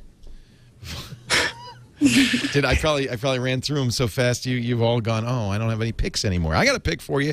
This is a way, if you run your own server, never to have spam again. I've been using it since 2004. It's called MailRoute. I use it on Leoville. Now, it's not, if you haven't, they do sell individual accounts by popular demand. But truthfully, it really is designed for somebody who has their own mail server, whether you're a business that wants control of your email. I know a lot of law offices, doctor offices run their own mail servers. Or somebody like me, I have leoville.com, and I actually use that as an address for all my family members. But, I want to filter that spam, and MailRoute has been doing it so well since 2004 for me. 1 million messages in the last 12 months, of which 970,000 were clobbered before they went to my server by MailRoute because they were spam. No false positives, just a great way to get rid of spam. Find out more and get 10% off for the life of your account at mailroute.info. Mailroute.info. mailroute.info. Great guy, Tom Johnson, my friend, created that, and I just want to encourage everybody to take a look at it. If you run your own server, MailRoute is a great solution. And now, oh my God, he's disappeared. Fortunately, we have a picture. He's Santa. He's delivering presents. Yay! He's a little fucker. That's great. I just think that this is just him. I've got my eye on you, Morris. Clayton has obviously run off either to go to the bathroom or to get his pick of the week. So let's start with Andy Anatko, your pick of the week, sir. Mine is something very simple, and now that it's dusk, I'm going to turn off one of these lights. It's a backgammon game, and this is one of those things I came to late in my iPad life, realizing that if I'm carrying an iPad with me all the time, why not also have board games with me? And so every time, like, I'm meeting someone for lunch or dinner, and we have to wait outside or wait in the bar to get something for our table to be ready. Now I've got my backgammon game. And this is an app called Backgammon. What is it called? Unfortunately, it's a typical like App Store experience where there are a million games called Backgammon, and you have to make sure you have to. It's by CompuLab. It's called True Backgammon HD. And what I like about it, and I realize that I'm not a competitive, James Bond 007 style competitive backgammon player, but it plays a very good, very strong game of backgammon on multiple levels. What I like about it, though, is that it's a very, very pretty game. There's so many others that claim to say, "Oh, well, we can beat the Jablon's 4.A metric for gameplay," and yet it's the crummiest Apple IIgs style graphics you've ever seen in your life. This is nicely rendered. When you're moving stones around the game board, it feels nice and flowy and natural. The camera moves are really, really nice. And when you just want it to be a backgammon game, it's just a backgammon game. So you can play two humans together, human versus computer. You can even just simply drink your little scotch and soda and watch the computer play itself, which is a labor-saving device. And again, plays a good game. Do you ever really do that? You just just watch it play itself? It's a labor-saving device. Like we have a Roomba to vacuum the floors for us because it's too tedious to do it for us. Sure. Some people regard backgammon as too tedious to play by yourself. That way you can just simply have a computer play the game for you. So there you go. Anyway, I like it a lot. Good. Well done. Well execution of a simple concept. Justine Azaric. iJustine.com. Hi, I was. What you up to there, Justine? I was actually taking a picture for an example for the app that I was going to talk about. That's fine. Continue on. So mine is the new Daily Booth app that just launched. Oh, I like it. If you're not familiar with Daily, have you used it yet? Yeah. Go ahead. It's pretty cool. So a Daily Booth is a site that you take a picture and then people post photo responses back. So I just took a picture here, and I'm going to post it. This is why we don't see your picture on Instagram so much. You're just so social. Because I am daily boothing.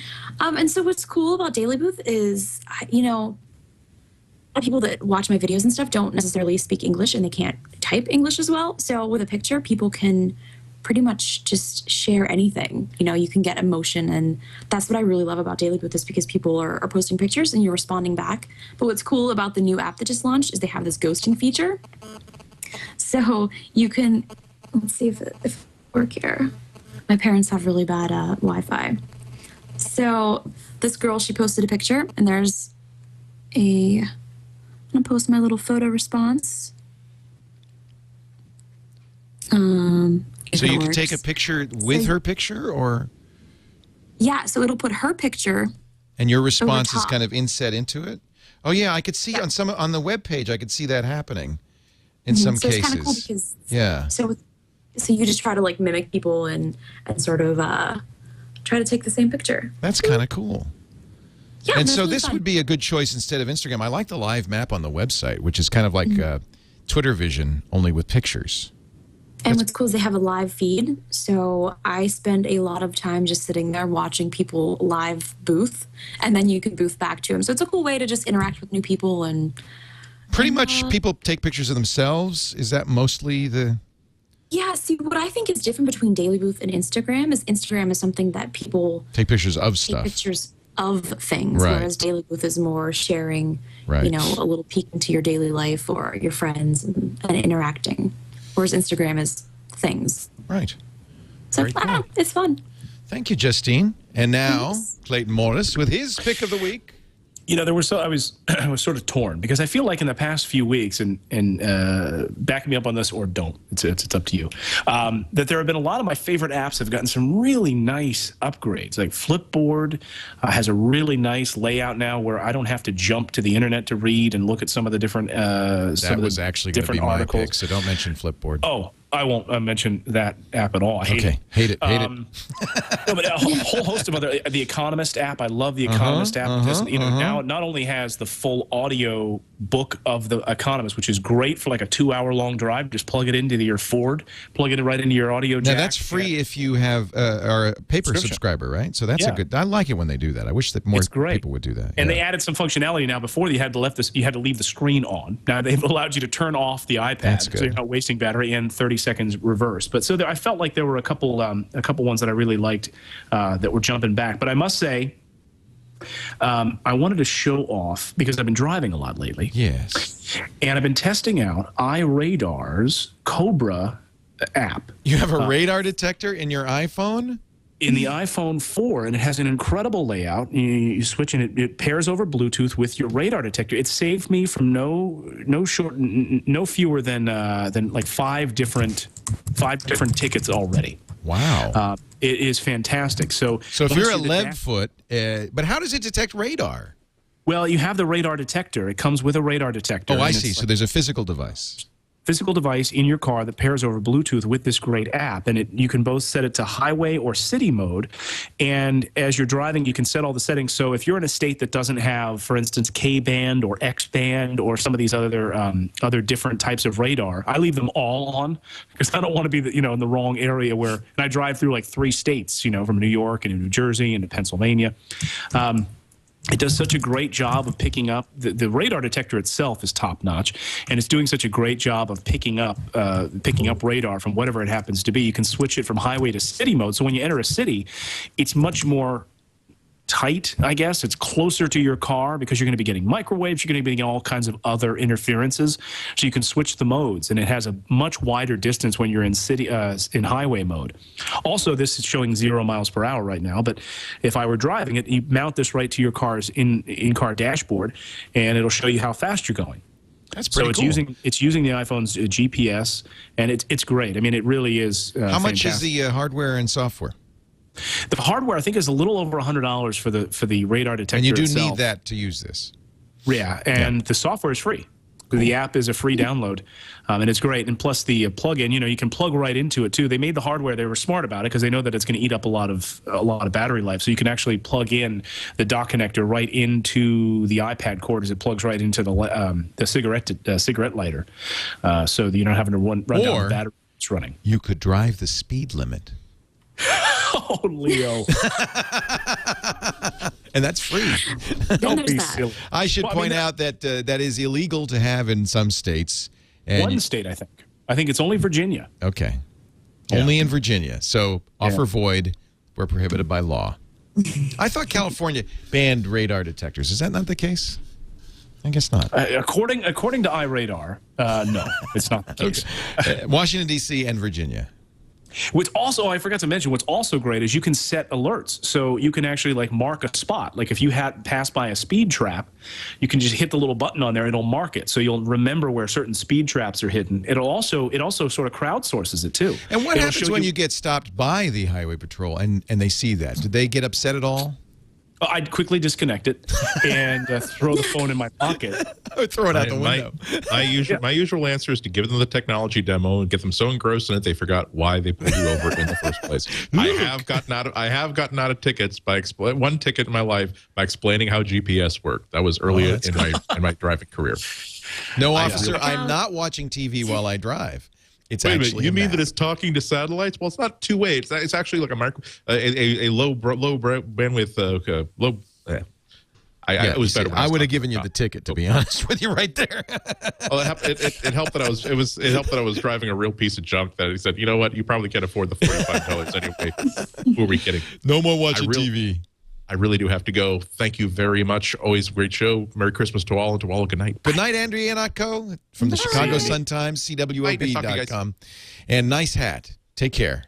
Thank Bye-bye. you. This is the Twit Christmas gift for which I've rarely taken it off. I feel like if I need a smoking jacket and a pipe and stories about the days of the British Empire. There you go. And a tiny car. Good night, my friend, Tiny and cars. God Thank bless. you very much. We're Thank you taking the very week much. off next week. Andy will not be here, but we do have a best of, which features Andy, of course, and his ukulele and many other wonderful moments from our past year. See you in 2011.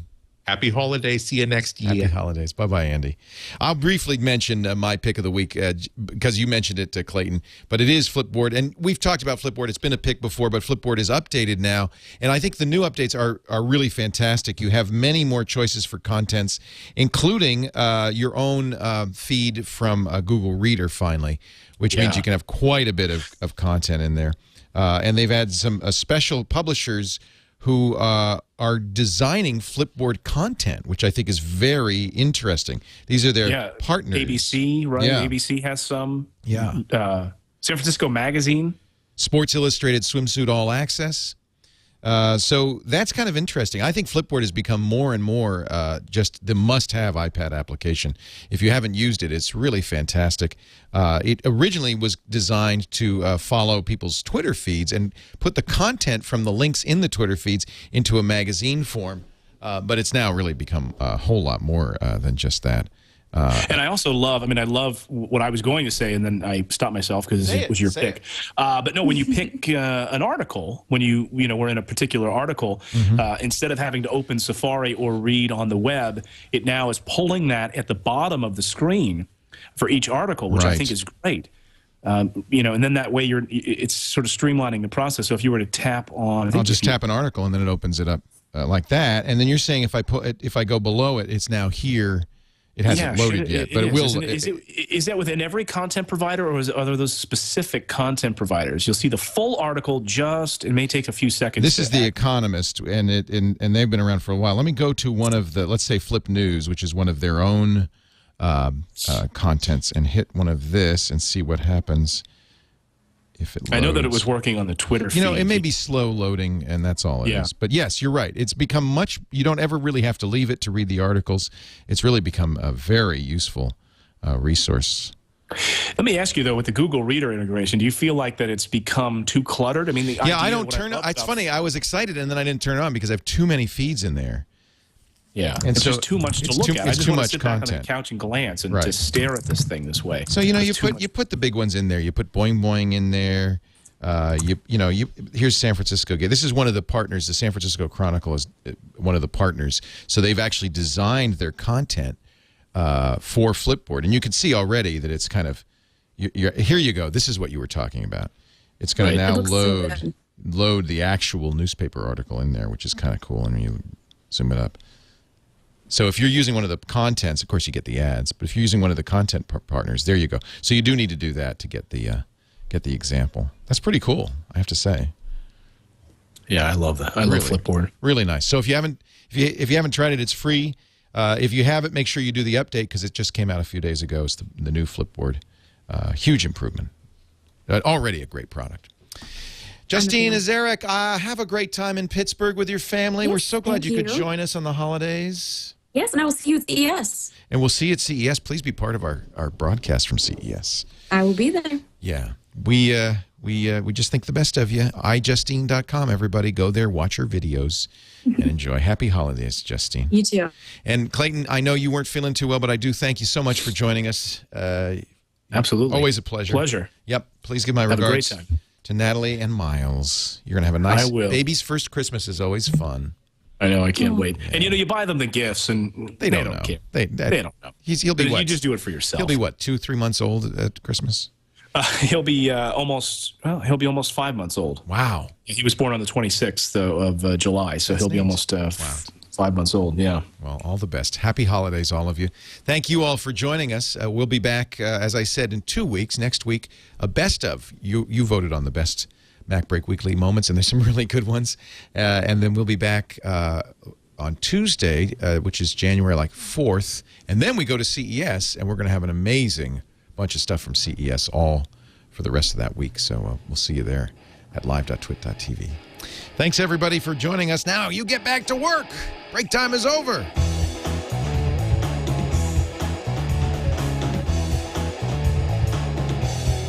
I had to watch, because I have so many men films in a row that I made my wife watch. She finally conned me, and she's like, we never watch a chick flick. That's a chick flick. That's why I was. So the other night, no, she made me. She's like, I've wanted to watch the movie Babies now for like a year. Oh no, you couldn't get me to watch that. And you have a baby. You don't even need a movie.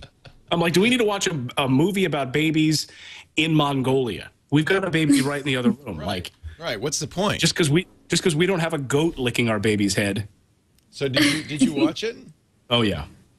It was actually pretty entertaining, I'll be honest with you. Because they follow the life stories of like 5 different babies, like from before birth up through birth, and you get to see. And they're all happy. It doesn't matter if there's a goat licking a baby's head, they're all just happy babies. No, in fact, probably better if a goat's licking a baby's head. Although if that's your follow-up visit when you're trying to adopt, it's not going to go